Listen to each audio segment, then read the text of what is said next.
కానీ జగన్మోహన్ రెడ్డి గారు వచ్చి ఆ మొత్తం 27 పథకాలు రద్దు చేయడమే కాదండి, ఇప్పుడు దాదాపు 40 మందిని చంపించారు.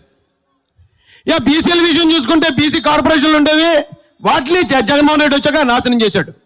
అంటే ఇక్కడ బంగారాన్ని వదిలి మనం సత్తు అనే జగన్మోహన్ రెడ్డిని, నేను ఒకటే చెప్తాను, బంగారం అంటే నారా చంద్రబాబు నాయుడు గారు, ఆ సత్తు అంటే ఈ చెత్త.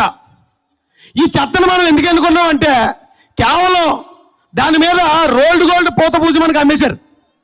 మీరు చాలా జాగ్రత్తగా గమనించండి. ఇప్పుడు ధైర్యవంతులు పులివెందుల పులి అని ప్రచారం జరుగుతుందండి.